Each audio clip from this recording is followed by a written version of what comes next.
But today, as Biden announced, we are banning imports, Russian oil imports, which sounds like he might have been pushed to it by Congress. Congress was going to do it, and he just did it because they would have a veto-proof majority if he banned it.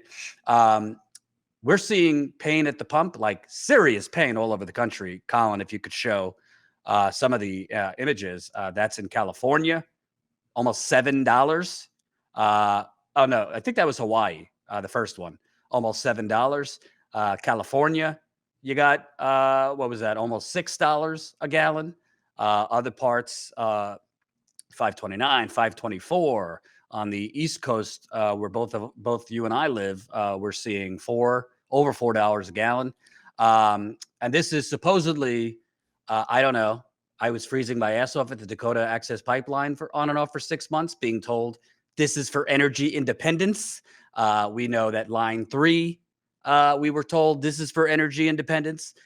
Keystone, which thankfully has not happened, but all these pipelines, we've been fed. And the true victims, indigenous people, Black and brown people that they put these pipelines through, poor communities, been told, well, we need to do this fracking. We need to drill, baby, drill. We need to do all this because this makes America energy independent. Well, Colin, if we could put up, and Steve sent this to me earlier, let's see how energy independent America is. So you got U.S. imports of crude oil, Canada, 61%, Mexico, 10%, Saudi Arabia, 6%, Russia, 3%, Colombia, 3%, Iraq, 2%, other 13%.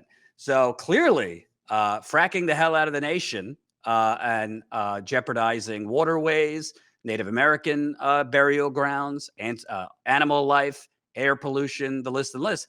Clearly that was so if war breaks out, we aren't suffering at the pump. I give you the floor. So I think the most important thing to realize here is the United States does not have an energy policy. The energy policy is an ideological policy based on free markets. So while the U.S. has a strategic reserve, a buffer stock, if you will, of oil that they occasionally release to buffer or offset shocks to the global supply chains, the fact is the United States government leaves this to the private sector, to free enterprise. And so all the different fuel companies throughout the U.S., they have their own buying arrangements.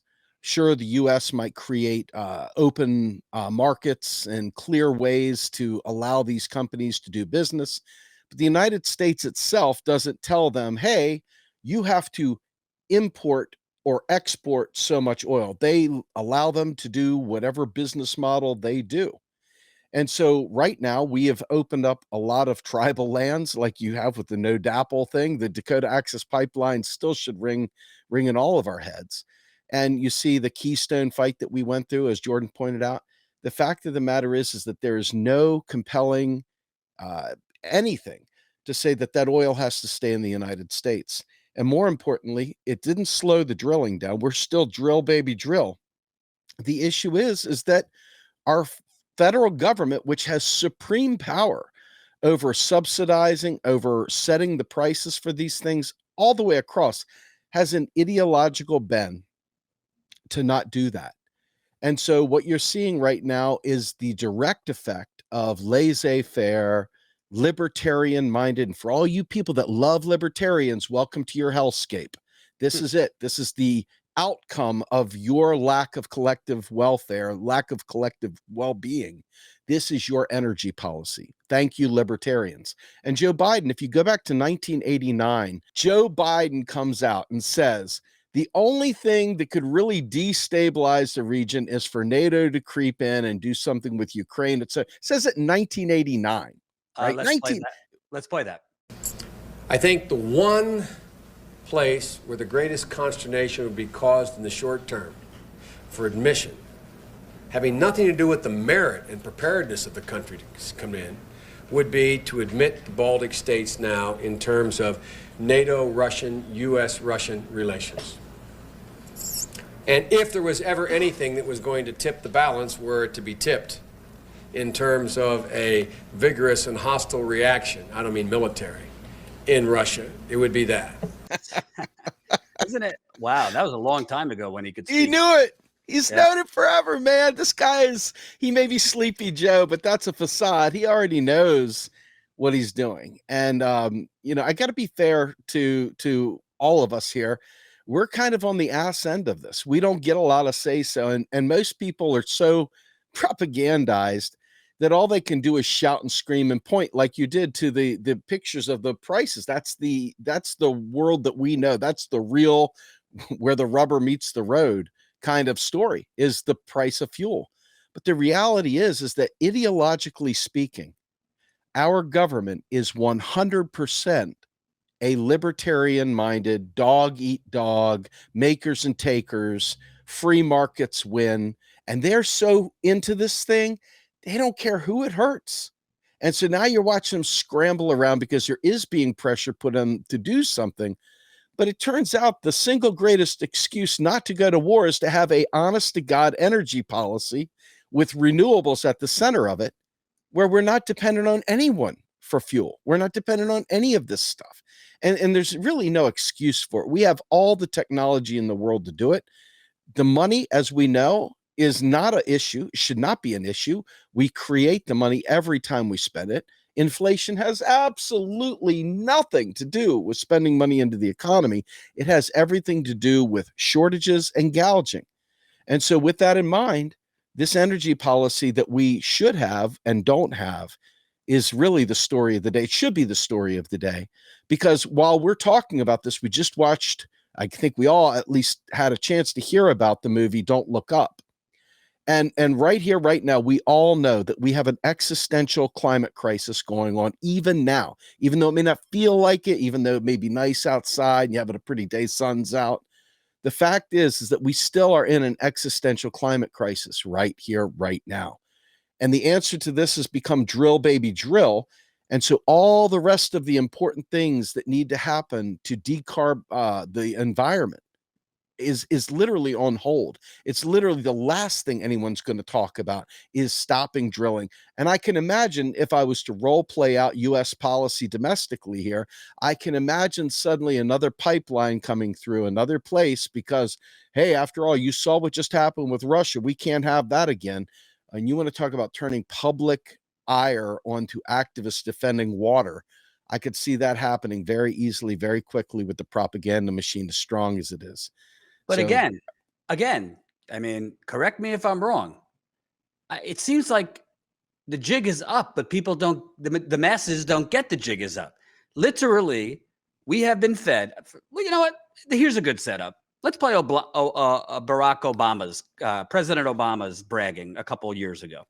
I was extraordinarily proud of the Paris Accords because, look, I know, I know we're an oil country.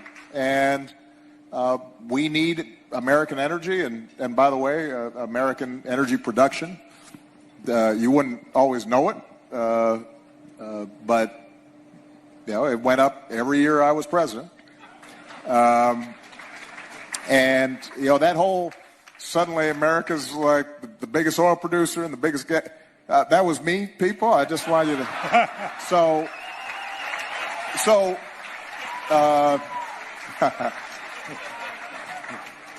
It's a little like, sometimes you go to Wall Street and folks will be grumbling about anti-business. I said, have you checked where your stocks were when I came in office and where they are now? What are you talking? What are you complaining about? Just say thank you, please. He's bragging about this. I mean, look, the U.S. will be a net oil importer in 2022. This is the article I think you sent me. The U.S. will be a net oil importer in 2022. So he's bragging about that under him, we are now one of the biggest, or if the biggest, oil producers.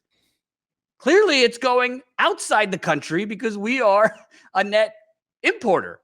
So it's all a lie. And all these people that are now, I mean, these poor people in Hawaii that are $7 a gallon. Who the hell could afford that? $6 a gallon in California. On the East Coast, it's well over $4 now.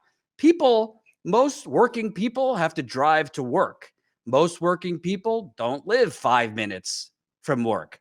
So when you couple that with, as we've talked about, Colin, if you have that Guardian article, renters across the U.S. face sharp increases, averaging up to 40% in some cities. This is from February.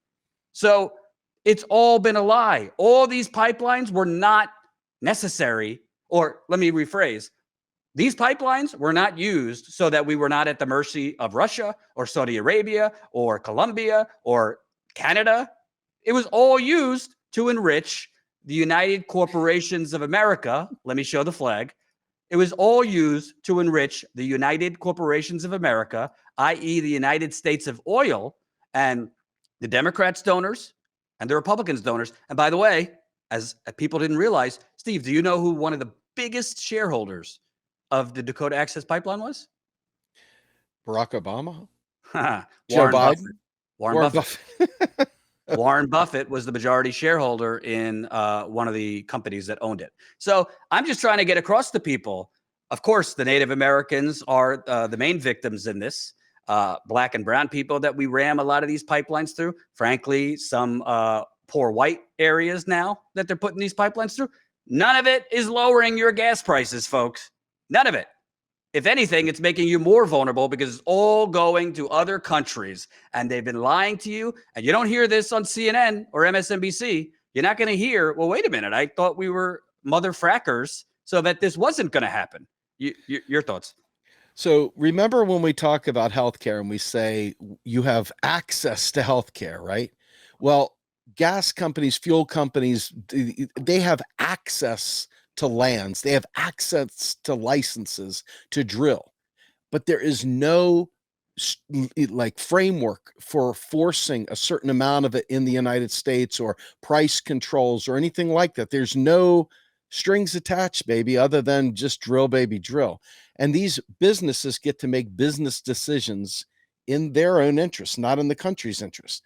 So just like we do when we go across the world clearing markets using the IMF to create business-friendly zones, things like that, in the United States, the government simply serves as a tool of capital to create business-friendly zones for oil companies. Thanks for watching, and make sure to tune in to Status Coup's daily live stream Monday through Thursday at 5 o'clock Eastern Time and Fridays at 4 o'clock Eastern Time.